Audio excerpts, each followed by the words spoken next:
I will show you the science of actually how the cells work, and you will have more knowledge than most doctors in the world today because they still believe in the genes. You are made out of 50 trillion cells, and the cells are the living entities. So you are a community, not a single person.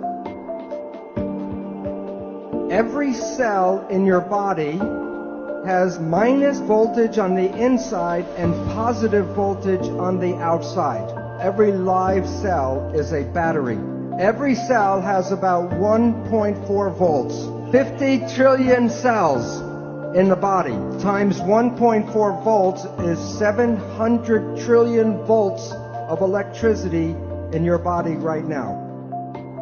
And with training and meditation, you can focus this energy called chi, and you can use that energy for healing. So while you see yourself as a physical entity, the new physics, you are energy waves interacting with each other right now.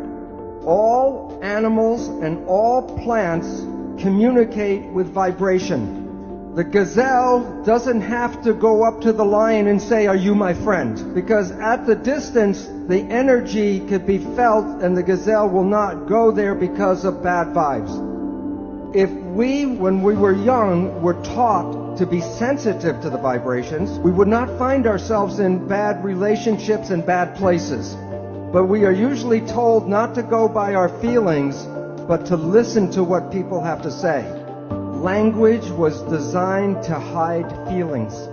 The point is, all organisms communicate by vibrations and know if they're in a good place or a bad place by reading the vibrations. We humans have that ability, but are not trained to use that ability.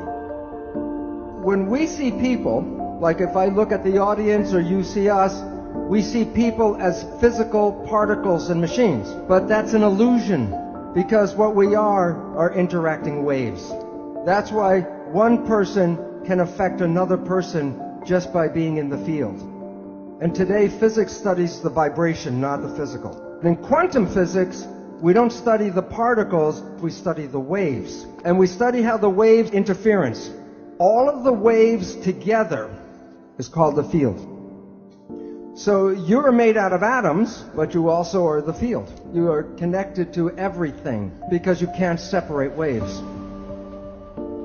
Now I'm going to show you how your thoughts go out and affect your life on the outside. This is an older picture of a new technology called magnetoencephalograph, MEG. EEG, you put wires on your skin and read the brain activity. MEG, the probe does not even touch the head. You can read your brain activity outside of your head. It's not magic. Your thoughts are not contained in your head. As I talked about, people are not particles, they're waves. And waves become entangled with each other.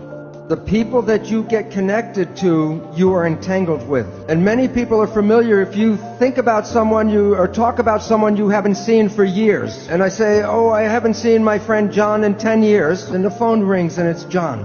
Or a letter comes in the mail from John. It's like the placebo, nocebo. When you think very positive thoughts of someone, they make an effort to get in touch with you. But it works both ways. If you have a negative thought about somebody, wherever they are, they will create negative talk about you. So it's very important to recognize your thoughts and your judgments are not just connected to you, they're connected to the people you talk about.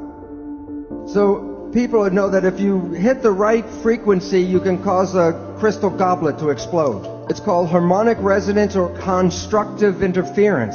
You are like a tuning fork with your brain, and you're broadcasting frequencies of your thoughts. Which goblet is going to respond to your thoughts? The one that is harmonically resonant with your thoughts. If you live in fear, you're not going to activate the Dalai Lama, but you may get Scarface to show up.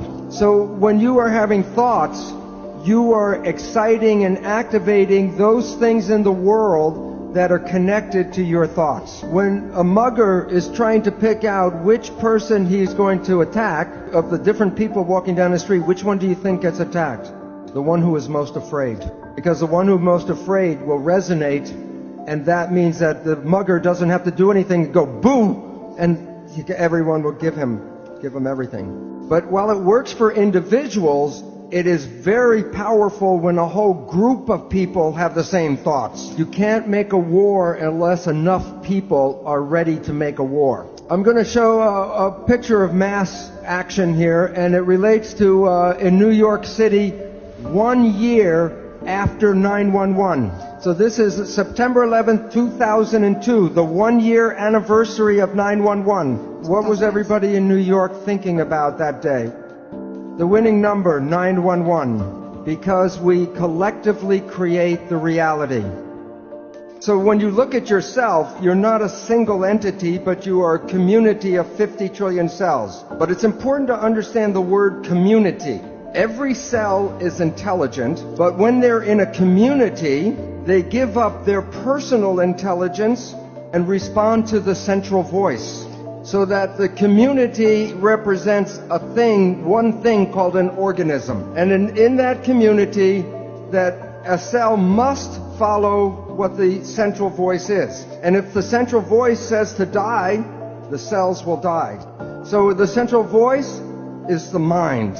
And I will be talking about the nature of the two parts of the mind and why we have trouble sometimes controlling our life.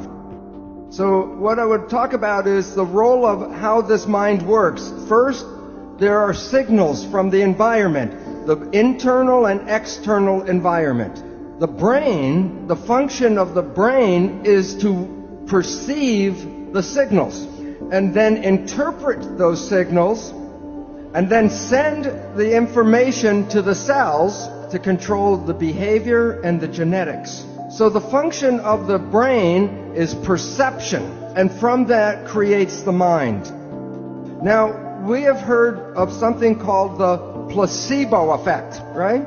The placebo effect is when you have a very positive thought that something can heal you, even if you don't know it, but it's a sugar pill, but you believe it's the real medicine, then you can heal yourself with that. So the pill didn't heal you, it was the thought that healed you. Statistics reveal that 1/3 of all medical healings, including surgery, are the result of the placebo effect. Now, the issue is that the placebo effect is when you have positive thinking. What about negative thinking? And this is what medicine does not tell you, is that there is negative thinking, and it's called the nocebo effect. And in the same power that positive thinking can heal you, negative thinking can kill you. They're both the same effect. One is more positive, one is more negative, but the effects are exactly the same on your health. One will heal you, and the other can make you sick. The point is that negative thinking can create all the effects of chemotherapy. Now think about this. If a doctor tells you you have a disease, or the doctor tells you you're going to die, and you believe the doctor because he's the professional, the belief will give you a disease and can cause you to die. In the United States, in the South, there's a religious group called the Baptist Fundamentalists. And this one group works themselves up into a state of ecstasy, religious ecstasy. And they believe God protects them. And so they will work with snakes, poisonous snakes like rattlesnakes, and they will even get bitten by the snake and nothing happens to them. Now look at this though. Some of them will drink strychnine in toxic doses, and when they're in that state of belief, it does not affect them. So if you can drink toxic poison, then why do we worry so much about the toxins or the food and in the air and all that? Because we have a belief that the toxins can kill us. But even though I know this, I will not drink strychnine. And why?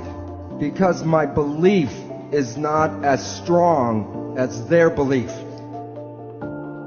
So if we were growing up and programmed with stronger beliefs, we would be more powerful than we are now.